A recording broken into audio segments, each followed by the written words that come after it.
Palestina kini tegas dan gak kasih ampun Israel. Palestina memperingatkan Israel untuk tidak membawa pengungsi Ukraina ke tepi barat di tanah Palestina.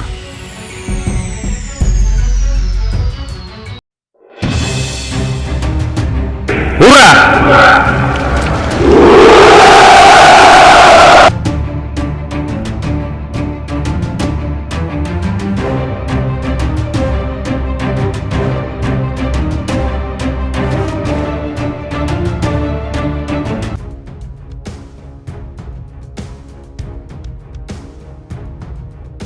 Perdana Menteri Palestina Muhammad Shtayyeh memperingatkan Israel agar tidak membawa pengungsi Ukraina ke pemukiman Israel di tepi barat, khususnya pengungsi Yahudi Ukraina.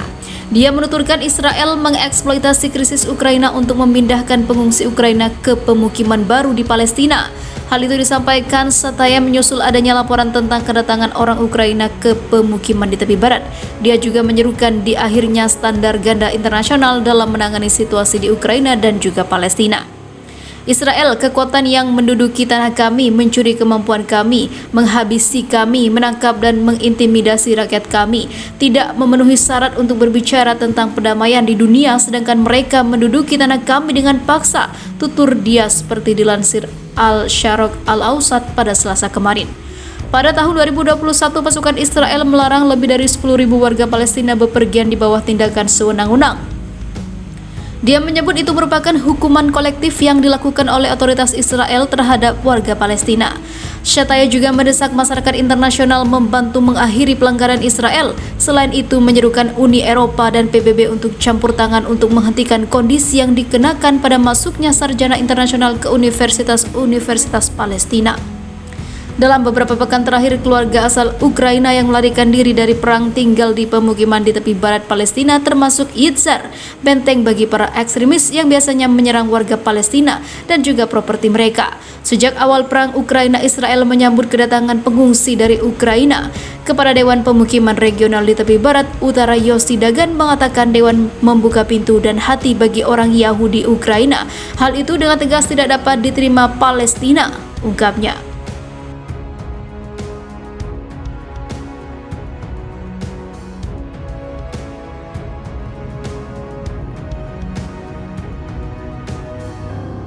Terletak di Mariupol, pabrik baja terbesar Eropa diklaim hancur Rusia gempur Ukraina. Ledakan terjadi di pabrik besi dan baja di Mariupol, Ukraina. Pabrik yang disebut sebagai satu antara pabrik besi dan baja terbesar Eropa itu diklaim hancur. Ledakan disebabkan oleh serangan militer Rusia. Demikian dikatakan oleh parlemen Ukraina seperti dikutip dari BBC. Direktur Jenderal Azovstal mengatakan di Telegram bahwa pabrik itu terkena gempuran serangan Rusia, tetapi ia tidak merinci tingkat kerusakannya. Dia mengatakan pekerja pabrik telah mengamankan diri sejak perang dimulai sehingga tidak menimbulkan korban bagi penduduk. Adapun ditulis pabrik baja itu telah menjadi aset utama di Mariupol di Laut Azov yang telah diperjuangkan Moskow selama 2 pekan. Ini adalah kota kecil tetapi strategis bagi Rusia sehingga dapat menjadi akses penghubung darat antara wilayah timur Donetsk dan Luhansk yang dikendalikan oleh separatis didukung Rusia. Kemudian Crimea, semenanjung Rusia yang diserbu dan dianeksasi pada tahun 2014. Rudal Rusia hantam markas pasukan rahasia Ukraina.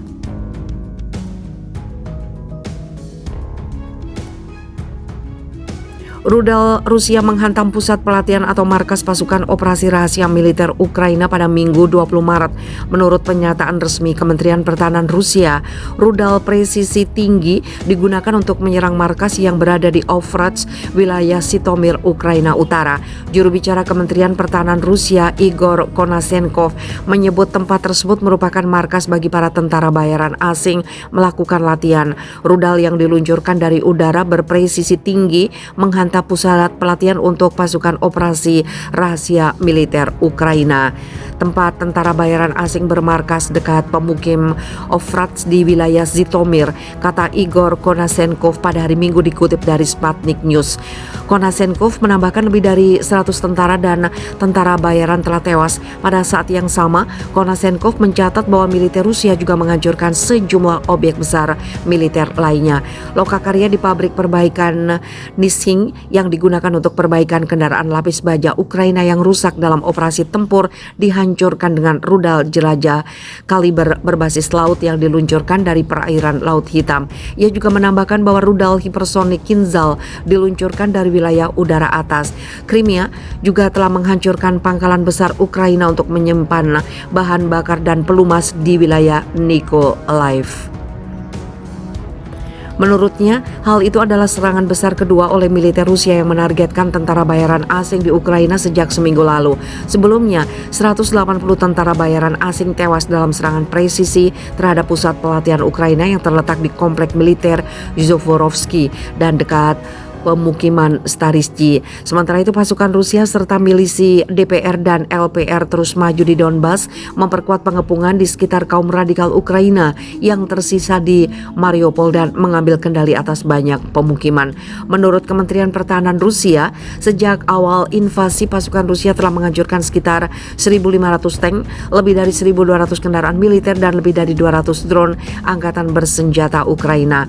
Sebelumnya diberitakan militer Rusia mengatakan telah menggunakan rudal hipersonik Kinzhal guna menghancurkan gudang senjata bawah tanah di dekat kota Ivano-Frankivsk di Ukraina Barat.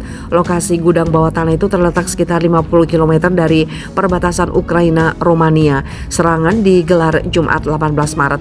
Pernyataan disampaikan juru bicara Kementerian Pertahanan Rusia, Igor Konashenkov, dikutip portal berita Rusia Today dan Aljazeera.com. Ia menambahkan, gudang besar di bawah tanah itu berisi persediaan rudal dan amunisi udara pasukan Ukraina, terletak di sebuah desa bernama Delyatin. Kinzhal yang berarti belati dalam bahasa Inggris digunakan militer Rusia untuk pertama kalinya sejak dimulainya konflik Ukraina pada 24 Februari. Peluru kendali disebutkan mampu menembus pertahanan udara musuh dalam kecepatan hipersonik maksimal 10 Mach atau 10 kali kecepatan suara. Rudal Kinzhal dibawa pesawat pencegat supersonik MiG-31K yang disebut NATO sebagai Foghorn. Kinzhal melengkapi kekuatan rudal hipersonik Rusia lain yaitu Avangat dan Sirkon. Avangat berbentuk glider yang dipasang pada ICBM berbasis silo, sementara rudal Sirkon dikembangkan untuk angkatan laut Rusia. Moskow mengirim pasukannya ke Ukraina bulan lalu menyusul kebuntuan 7 tahun atas kegagalan Kiev untuk menerapkan ketentuan perjanjian Minsk. Rusia mengakui kehadiran negara Republik Donbas yaitu Donetsk dan Luhansk yang memisahkan diri dari Ukraina.